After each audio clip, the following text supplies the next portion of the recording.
Bueno, hermanos, ahora vamos a estar leyendo la palabra del Señor en el libro de Éxodo, capítulo 17, versículo del 1 al 7.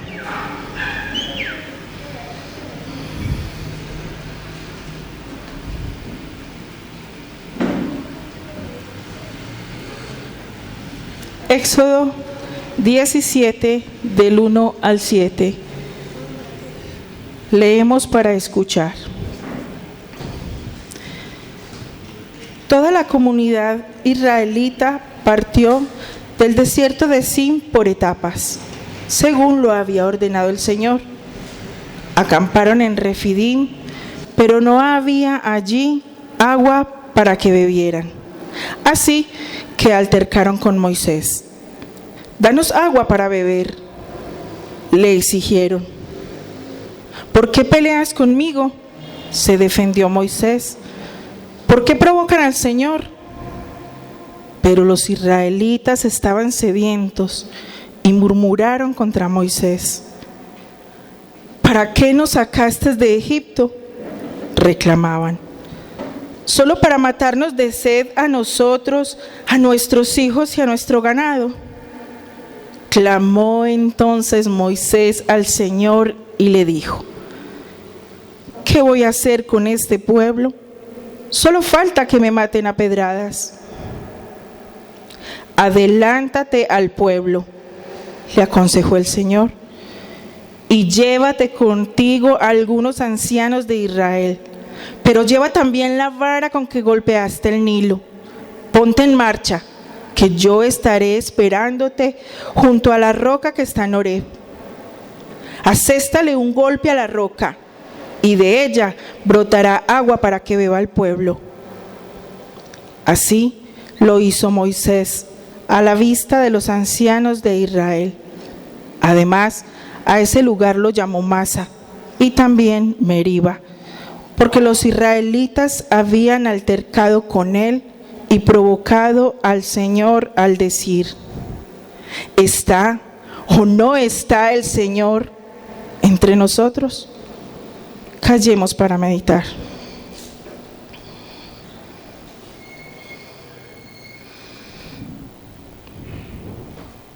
Y ahí, en ese silencio, meditemos en la siguiente pregunta: ¿cómo reaccionas frente a Dios cuando te encuentras en momentos de desesperación extrema?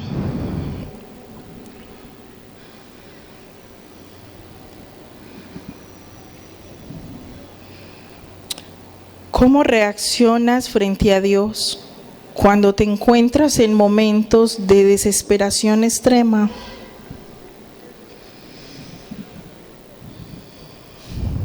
Oramos para responder. Perdón.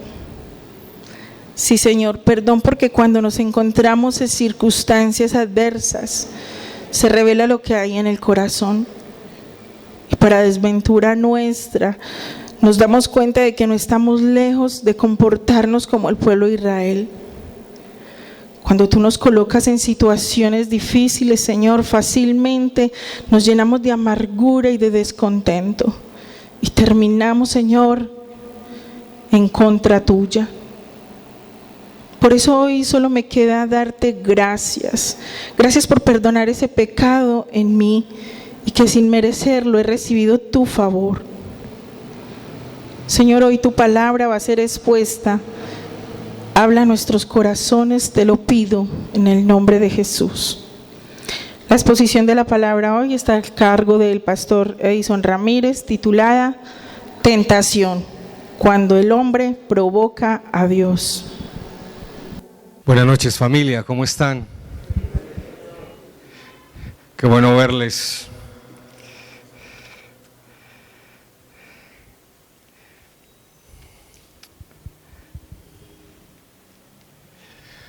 Voy a empezar esta noche haciéndoles una pregunta para mí importante. ¿Quiénes de ustedes ya se leyeron el libro del Éxodo? ¿Quiénes lo han leído?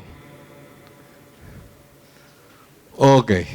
Invitamos a quienes no lo han leído a leerlo. Es un libro extraordinario. Para quienes lo han leído recordarán que es un libro maravilloso, lleno de belleza literaria y de unos testimonios que dan cuenta de la grandeza de Dios y de su gracia para manifestarse a su pueblo, a los hijos de la alianza, a los hijos de Jacob, de manera misericordiosa y salvante. Los relatos del Éxodo se han de entender como continuidad narrativa del Génesis. El Génesis termina con la muerte de José en Egipto y con él los descendientes de Jacob que descendieron a habitar en este país africano. Muertos los protagonistas del Génesis, José, Faraón, el amigo de José, los 12 patriarcas de Israel, entonces empezó en el libro del Éxodo un nuevo capítulo de la historia de salvación conocida como la esclavitud egipcia. Dice la Biblia que cuando comenzaron a multiplicarse los hijos de los hebreos en Egipto, esto preocupó demasiado a las autoridades y como un esfuerzo por contener el aumento de los hijos de los migrantes en aquel país, mandaron a matar a todos los bebés recién nacidos de sexo masculino. Y ante el fracaso de esas medidas, intensificaron el infanticidio y comenzaron a fomentar e intensificar la esclavitud. Esclavitud que, según los relatos bíblicos, duró 430 años. En el ocaso de este tiempo de opresión, Dios apartó un niño para manifestar su gracia de salvación a los oprimidos, específicamente a los hijos de Israel. En efecto, Dios protegió la vida del niño Moisés, nombre que significa rescatado de las aguas, para transformarse a lo largo de los años en un rescatador de las aguas. Así fue. Cruzaron el Mar Rojo y allí Dios mostró cuán grande es Él y cuán grande es su amor por ese pueblo. Al otro extremo del mar se encontraba el desierto. En el libro del Éxodo, el desierto es un lugar maravilloso. El desierto fue el lugar donde el pueblo de Israel experimentó a Dios y experimentó de Dios unos encuentros que ellos entendían como encuentros con el Dios de sus ancestros, a saber, Dios de Abraham, Dios de Isaac, Dios de Jacob. Los encuentros con Dios que narra el libro del Éxodo son intensos, determinantes, contundentes, impresionantes, temerarios inclusive. En el desierto, el pueblo de Israel encontró su identidad en clave de Dios, su razón de ser dentro del mundo, su papel misional en el proyecto divino y su espiritualidad. Porque fue precisamente en el desierto donde nació la fe en Yahvé, nombre propio del Dios de Abraham, de Isaac y de Jacob. El desierto fue el lugar y ahora metáfora del lugar de cercanías y lejanías que tejen la relación que el ser humano puede experimentar con Dios. Cercanías y lejanías que matizan, que no siempre se refieren a la misma cosa, que siempre están significando algo diferentemente especial. Por ejemplo, cuando Moisés ve la zarza que arde, al acercarse descubre en ella una manifestación de Dios. Dios que se acerca a este príncipe de Egipto frustrado, cuidando ovejas en el desierto. Cuando Moisés pretende acercarse más, Dios lo detiene, ¿no? Cercanías y lejanías. Dios lo detiene, le exige descalzarse porque ese es un lugar santo. Moisés quiere ver, por eso se acerca, pero la manifestación divina desde la zarza no se lo permite. solo le permite escuchar, pero no lo deja ver de cerca. Note pues cómo la cercanía y la lejanía en la experiencia de Dios va tejiendo esta construcción de diálogo y esta manifestación de salvación. Ahora intentemos regresar en esta bella historia de salvación a la peña de Oreb. Regresemos al episodio en el que los israelitas se encuentran a la otra orilla, en la orilla de salvación, al otro lado del Mar Rojo. En esa orilla tienen enfrente un desierto y a espaldas un mar. Así que no hay más de otra. Ya caminaron entre el mar, ahora les toca caminar entre el desierto. Y en esas empiezan a sentir necesidad de agua. Y las encontraron en el desierto, pero eran aguas amargas. Entonces Dios guió a Moisés a tomar las ramas de un árbol, las arrojó a la fuente de agua y éstas quedaron de inmediato dulces, digamos, agua potable. Más adelante en el camino por el desierto sintieron hambre. Entonces Dios les proveyó maná y codornices para que saciaran su hambre y se alimentaran. Siguieron peregrinando y les volvió a dar sed. Recordemos que estaban peregrinando por el desierto. ¿Y qué es el desierto? Lugar del todo y de la nada. Lugar de destierro y de identidad. Lugar de paso y hogar. Lugar de reproches y gratitud. Lugar de Dios y ausencia de Dios. Lugar de desesperación y paz. Paradoja. El libro del Deuteronomio reflexiona acerca de esa experiencia de travesía por el desierto y dice en el capítulo 8, versículo 2: te acordarás de todo el camino en el desierto por donde el Señor tu Dios te ha traído estos 40 años para afligirte y ponerte a prueba y para saber lo que había en tu corazón y si habrías de cumplir o no con sus mandamientos. Sin perder de vista este propósito divino, ahora leamos Éxodo 17, 1 al 7. Bueno, leámoslo, no, recordemos lo que decía porque ya Sandra leyó para todos nosotros. Y encontramos en síntesis en esa narrativa que este es el testimonio de un milagro como respuesta a una tentación que los hebreos hicieron al Señor. Y esta fue la tentación: ¿estás con nosotros, sí o no? A la vez es un milagro de gracia. Ellos merecían morir por tentar a Dios, pero en lugar de Dios darles muerte, les dio agua.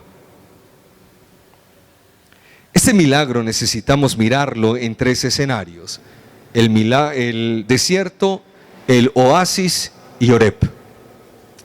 El desierto.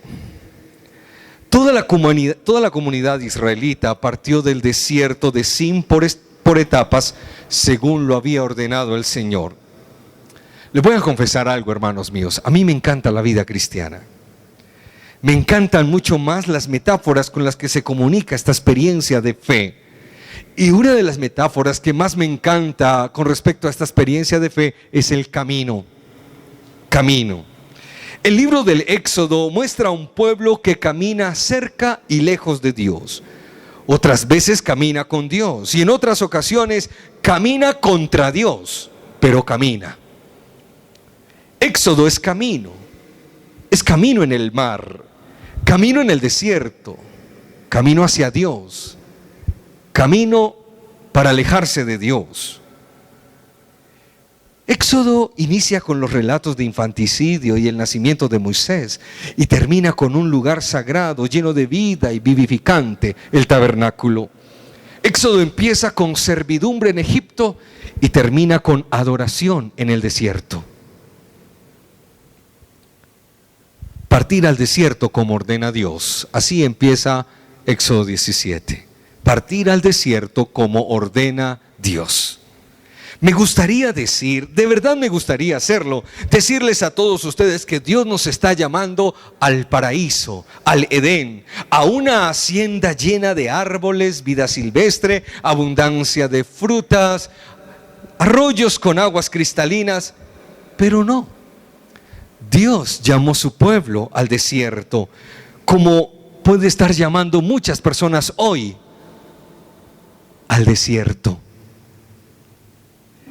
Dios llama a Israel a la soledad, lo aísla de todos los demás pueblos.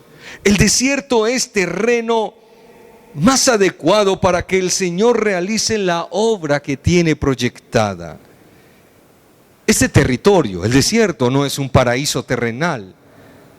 Es la prueba a la que el Señor va a someter a su pueblo y será distinta de la antigua en cuanto a su forma o circunstancia. Ese pueblo tendrá que soportar muchas penalidades. Con todo, al final comprenderán que Yahvé no deja de ampararlos. Jesús, quien fue verdadero Israel, también fue llevado al desierto por Dios. Dice el Evangelio de Mateo capítulo 4, y el Espíritu del Señor llevó a Jesús al desierto. Ahora bien, si Israel y si Jesús fueron llevados por Dios al desierto, ¿no hará lo mismo contigo? ¿No te llevará también al desierto? Claro que sí. Aquí es donde hay que aplaudir. Aquí es donde hay que aplaudir. ¿Qué pasó con los aplausos de ustedes hoy, hermanos?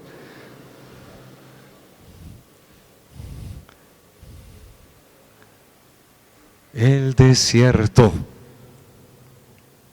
es el lugar perfecto para Dios manifestarse, para dar a conocer, para probar mi alma, mi amor, mis lealtades.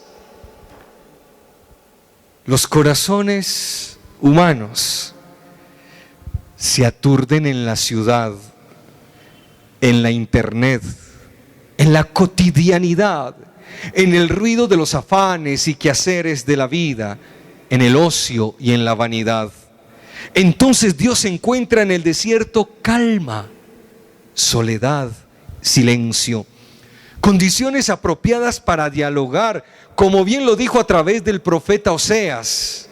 Por eso le dice el Señor a la iglesia: voy a seducirla, me la llevaré al desierto y le hablaré al corazón. Me la llevaré al desierto y le hablaré al corazón. La iglesia es muy sorda en las ciudades. Hay que llevarla al desierto para que escuche con el corazón.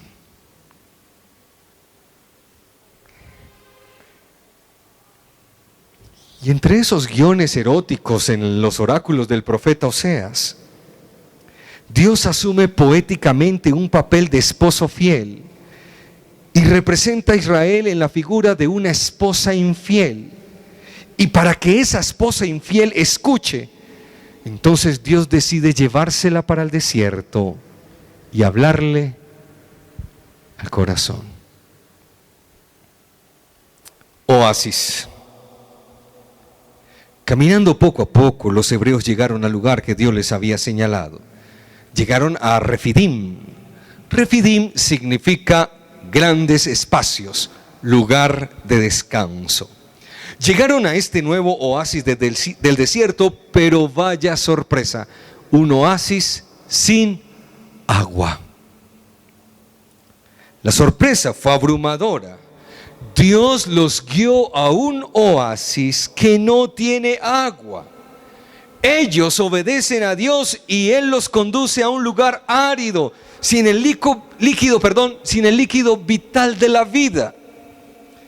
Los israelitas apenas estaban aprendiendo a desarrollar una fe que descansa en el hecho de depender totalmente del Señor. Ellos disfrutaban el milagro diario, veían caer alimentos del cielo. ¿No podría Dios sorprenderlos también con agua? ¿Acaso es imposible para Dios hacer brotar agua de la tierra? ¿Acaso es imposible para Dios hacer llover? Pero la sed de este pueblo pudo más que su confianza en el Señor. Vaya sorpresa. Nosotros nos parecemos mucho a este pueblo peregrino por el desierto. Cuando nos topamos con una necesidad apremiante, en lugar de elevar el alma a Dios, nos enfocamos en la necesidad.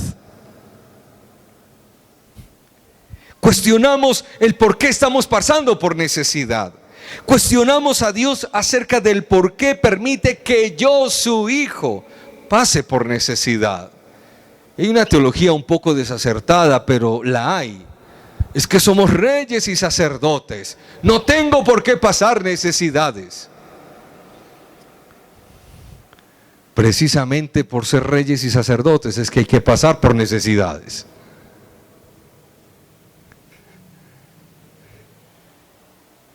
Dice el versículo 3 que el pueblo torturado por la sed protestó contra Moisés.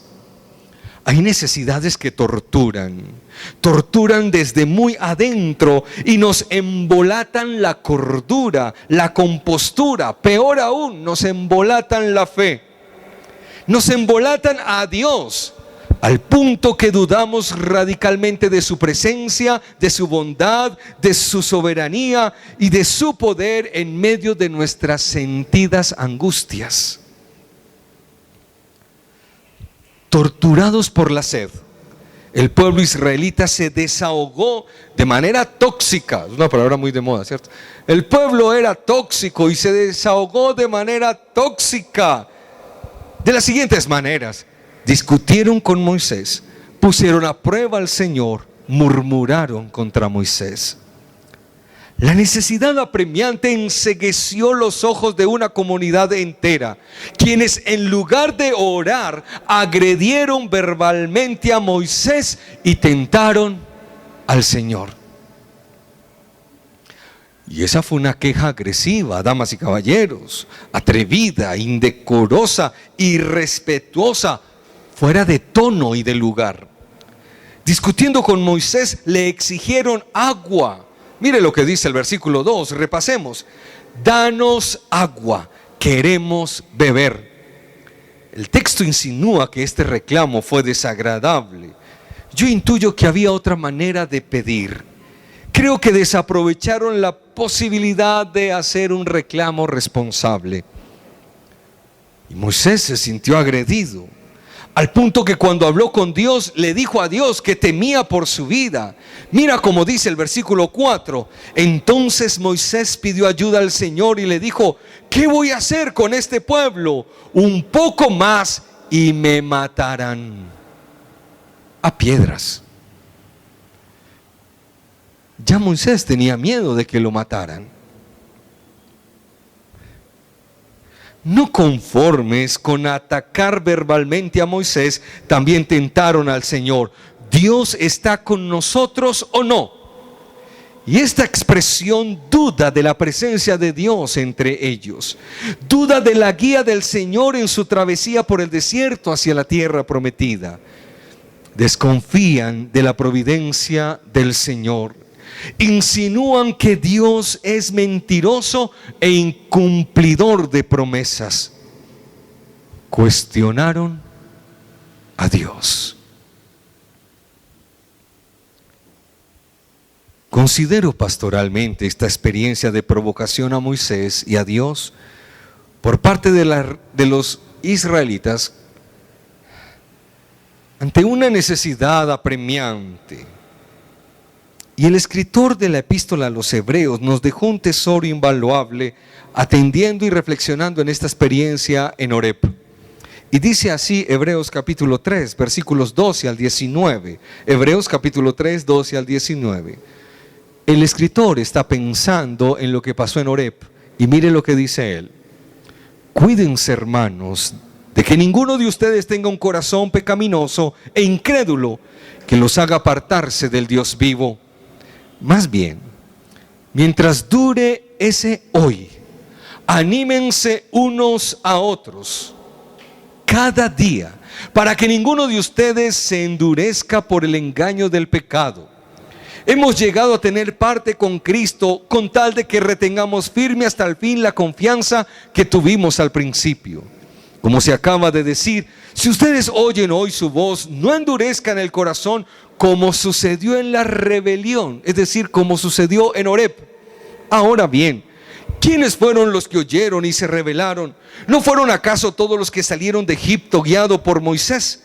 ¿Y con quiénes se enojó Dios durante 40 años? ¿No fue acaso con los que pecaron, los cuales cayeron muertos en el desierto? ¿Y a quiénes juró Dios que jamás entrarían en su reposo, sino a los que desobedecieron? Como podemos ver, no pudieron entrar por causa de su incredulidad. Cada que leo los testimonios bíblicos cuando Moisés ora, me recuerdo las palabras de Santiago cuando dijo: la oración del justo puede mucho. Mucho. Yo creo que nosotros no hemos entendido la magnitud de lo que dice la Biblia. La oración del justo puede mucho. Moisés también tenía sed. Él también se agotaba. Es más, tenía 80 años de edad aproximadamente cuando aconteció esto. Pero el anciano Moisés no se unió a las quejas de su pueblo. Marcó la diferencia. Se puso a orar.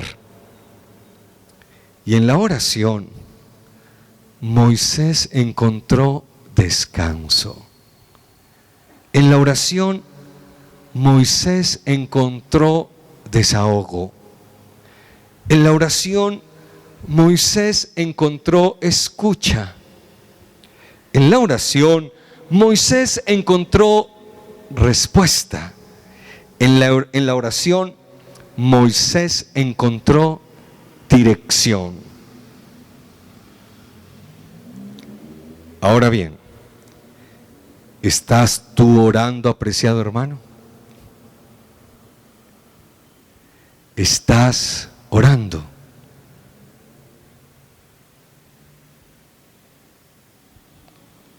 Horeb, el tercer escenario.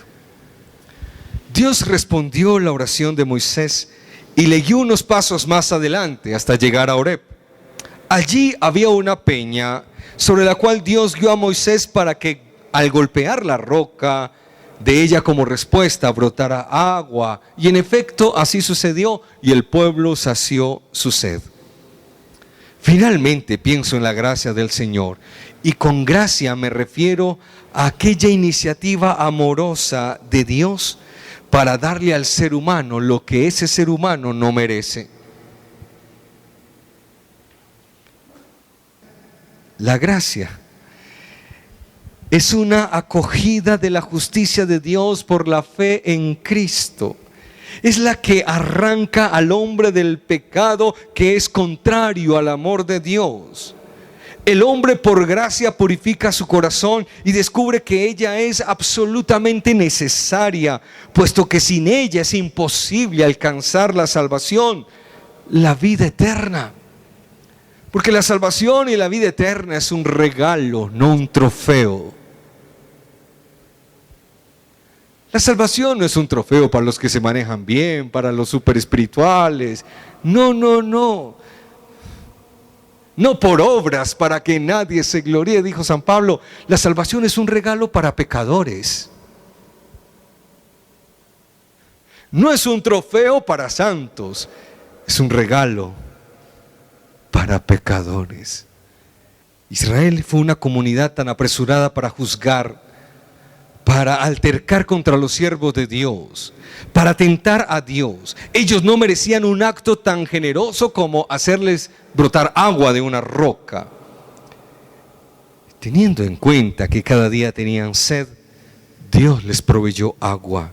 Cada día tenían hambre, Dios les proveyó pan. Altercaron contra su proveedor y en lugar de recibir la merecida reprimenda, recibieron amor. ¿Usted no se identifica con eso? En lugar de recibir merecida reprimenda, recibieron amor. Esto es gracia. ¿Acaso no es igual con nuestra historia? Hasta hoy Dios no nos ha tratado como lo merecemos. La sed en la Escritura se hizo metáfora de los anhelos más profundos de un sincero creyente. Una de las plegarias de un creyente que tiene sed reza así: como el ciervo brama por las corrientes de las aguas, así clama por ti, oh Dios, el alma mía. Mi alma tiene sed de Dios, del Dios vivo. Hermanos míos, nuestras pruebas tampoco son fáciles de superar, de soportar, de atravesar. A veces somos como los israelitas. Somos apresurados para juzgar, para renegar, para altercar contra Dios, y eso no está bien. De una misma boca no pueden salir maldiciones y alabanzas, así como de una misma fuente no puede salir agua dulce y ofrecer agua salada. Y a los que tenemos sed, se nos invita a Jesucristo, fuente de agua viva. Él dijo: si alguno tiene sed, venga a mí y beba. Jesucristo es nuestra fuente inagotable de agua viva. Todo aquel que beba de él, le dijo la fuente viva a una mujer samaritana: si tomas del agua que yo le doy, nunca más volverás a tener sed. Hermanos míos, el milagro más grande no es una sanidad al cuerpo, es la saciedad al alma. Incline su rostro, por favor.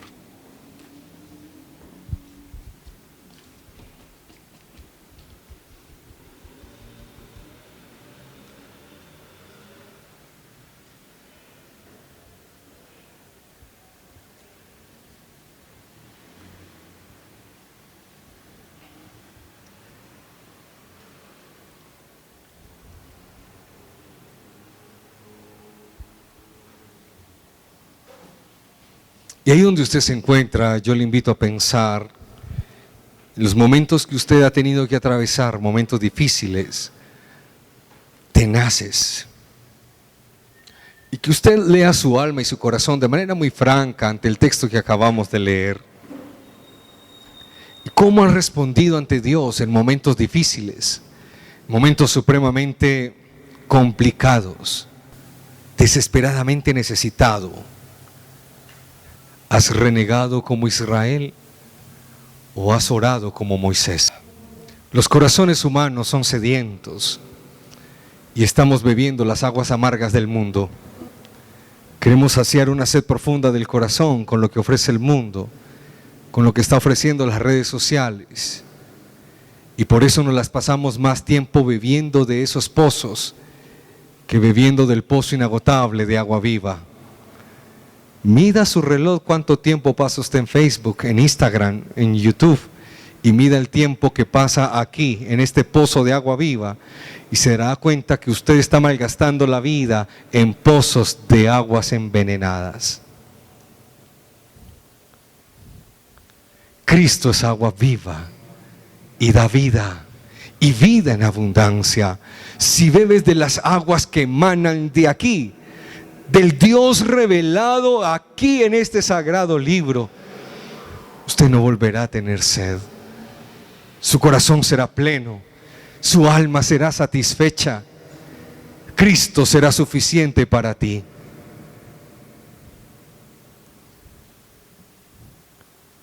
Pero si usted decide beber de otros pozos, de aguas amargas y envenenadas, con las vainas del mundo, su vida agoniza y va rumbo a una muerte eterna, a una muerte